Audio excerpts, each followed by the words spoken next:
दोस्तों, चैनल ज़िमा के ज़रिए हम मुख्तलिफ़ अदीबों और उनकी तख्लीक़ात को आपके सामने पेश करते आ रहे हैं। अगर आपको हमारी वीडियोस पसंद आ रही है तो उसे लाइक करें, शेयर करें और चैनल ज़िंदगी नामा को सब्सक्राइब करें।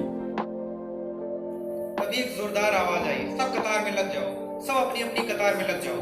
मैं भी अपनी कतार ढूंढने लगा। कुछ फरिश्ते जो सबको कतार में लगने में मदद कर रहे थे, मुझे इधर उधर घूमता देखकर एक फरिश्ता मेरे पास आया। क्या ढूंढ रहे हो? मैं तो नई आवाज सुनकर सकपका गया। हाँ हाँ हूँ करने लगा। क्या हाँ हूँ? साफ साफ बताओ क्या ढूंढ रहे हो? वो मैं अपने फिरके की कतार ढूंढ रहा था। अपने फिरके की? यहाँ कौन सा फिरका? यहाँ कोई फिरका उरका नहीं है। अरे वही फिरका जिसके लिए दुनिया में हम लड़ते थे, हमारा फिरका, जन्नती फिरका। यहाँ कोई फिरका नहीं है, यहाँ बस अमाल देखा जाएगा। नामा अमाल में चौका। या अल्लाह, अब ये क्या है? इधर उधर नजर दौड़ाओ, जो सबके हाथ में है वही कागज। अब सीधे से लाइन में लग जाओ। मुझे उस बाबा पर बहुत गुस्सा आया जो फिरके के नाम पर लड़ाता था और कहता था स्पेशल लाइन होगी। खैर छोड़ो। वापस आकर देखा तो स्पेशल लाइन के चक्कर में कतार लंबी हो चली थी, लेकिन मरता क्या न करता। मायूस होकर कतार में लग गया। गर्मी से भेजा उबल रहा था। मैंने सामने वाले से पूछा, भाई साहब ये नामा अमाल कहाँ मिलेगा? जब वो पीछे मुड़ा तो एक दौर का बादशाह था जिसके रूप से दुनिया डरती थी। अरे आप बादशाह वक्त? मैं तो हमारे डर के थर थर कांपने लगा, लेकिन वो मुझसे ज्यादा डरा हुआ था। तभी मुझे याद आया, मैं तो बादशाहों के बादशाह के दरबार में खड़ा हूँ। मुझ में हौसला आ गया। मैंने उसे कांधे पर हाथ रखकर पूछा, और बताओ क्या हाल है? डरो मत।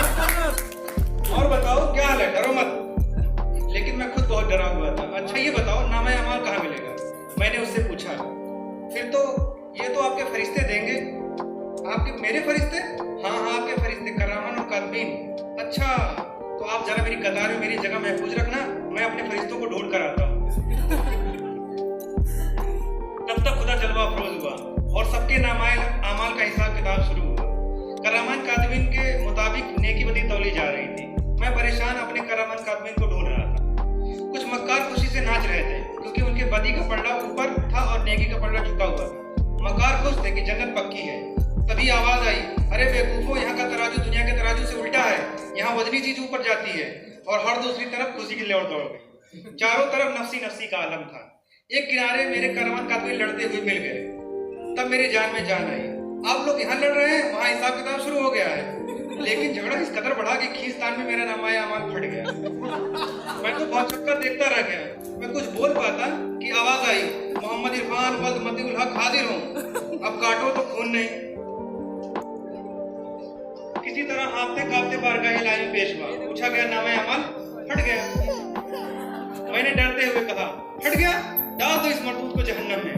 जहन्नम का नाम सुनकर मेरी सिट्टी पिट्टी गुम हो गई। अब तो तले गए इरफान। लेकिन हिम्मत मर्दा मदद खुदा। हिम्मत करके बोला, इलाही इसमें मेरी कोई गलती नहीं है। आपके फरिश्तों ने जिंदगी भर मेरे बारे में लिखा और पता नहीं क्या क्या लिखा। जब तो वक्त आया देखने का क्या सही था क्या गलत, किस पर नेकियां मिलती है और क्या गुनाह है, दुनिया की नहीं आज तेरी नजर से देखता वाकई क्या सवाब है और क्या गुनाह। पता नहीं जिंदगी भर जिस काम को सही समझकर करते थे तेरी नजर में उसका कोई वजूद नहीं, और दुनिया जिसको बुरी कहती थी वही तेरी नजर में बेहतर हो। लेकिन इस सबसे पहले आपके फरिश्तों ने फाड़ दिया। मौका देख दुनिया की तरह यहाँ भी अपनी लफानी जारी रखी। ऐ खुदा, मैंने आपको बहुत इबादत की है। मौलवी साहब ने जो कहा मैंने किया। मौलवी साहब का नाम सुनकर सारे फरिश्ते हंसने लगे। ऐसे लगा कि कोई मजाक किया हो। अल्लाह, मैंने तेरी दिन रात इबादत की है। घर छोड़ दिया, माँ छोड़ दी, बेटा बेटी सबके हुक्म छोड़कर तेरी इबादत की है। नौकरी के वक्त सब काम छोड़कर तेरी इबादत की है। उसका भी हक अदा नहीं किया। मेरे बगल वाले ने मुझे दबाया। क्या बक रहे हो? इन्हीं दलीलों पर मुझे दोजख मिली है। मैंने फौरन अपना हल्का बताया। मैं फौरन चुप हो गया। आवाज आई, हमने तुझको इंसान बनाया था, चाहते तो फरिश्ता बनाकर तुझसे सिर्फ हर वक्त इबादत करवाते। किसी की हक तलफी को माफ नहीं किया जा सकता। तुझसे पहले वो सारे लोग आए थे जिसका तूने हक मारा था। वो तेरे हिस्से की नेकियां लेकर अपना हिस्सा लेकर गए। मैंने आखिरी कोशिश की, या अल्लाह तू रहमान है, रहीम है, बख्श दे, बगैर हिसाब किताब बख्श दे। अगर मेरे गुनाह ज्यादा हैं तो जहन्नम में डाल दे, अगर तू रहीम ज्यादा है तो जन्नत में डाल दे। ज्यादा फलसफा मत झाड़ो। ये नहीं पढ़ा था कि मैं कहार हूँ, मैं जब्बार हूँ। तुम्हारी बकवास सुनने के लिए वक्त नहीं, और भी काम। जाओ नामे आवाज लाओ, कोई चाहता।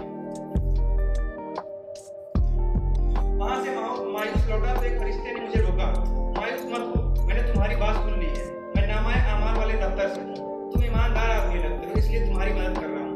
पहली बार खुशी हुई, किसी ने मुझे ईमानदार जाना। यहाँ तक मेरे चर्चे हैं। खैर कोई बात नहीं, कहाँ खो गए थे? फरिश्ते ने मुझे हिलाया। सुनो, एक काम करो, किसी का नामा अमाल ले आओ, तुम्हारा काम हो जाएगा।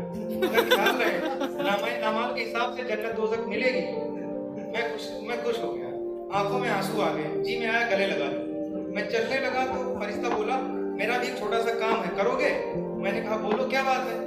मुझे नेकियों की जरूरत है, लेकिन आपको नेकियों की क्या जरूरत? मैंने सवाल किया। बात यह है कि मैं कुछ दिन दुनिया में रुक गया था।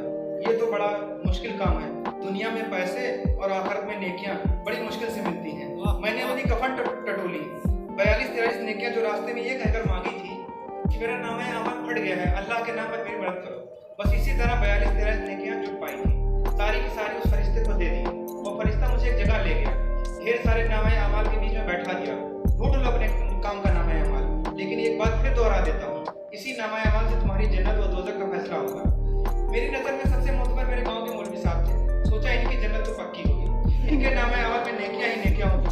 फिर ख्याल आया कि जन्नत का मामला है, एक बार देखना तो बनता है। पढ़ा तो दंग रह गया। अब समझ में आया मौलवी साहब के नाम में फरिश्ते हंस क्यों रहे थे। मौलवी साहब जिस लड़की का भूत उतारने जाते थे, अब पता चला कि अपना भूत उतारने जाते थे। जल्दी से जहां से निकाला वहीं डाल दिया। फिर पुजारी जी, डॉक्टर साहब, पीर साहब, सबके नाम अमाल निकालता गया और उसी जगह रखता गया। एक नाम अमाल मिल ही गया, उसको लेकर मैं बारगाह इलाही में पेश हुआ और तराजू पर रख दिया। मेरी नेकी का पलड़ा भारी निकला, मेरी जन्नत पक्की हो गई और वो नाम अमाल मेरे गांव के पागल का था।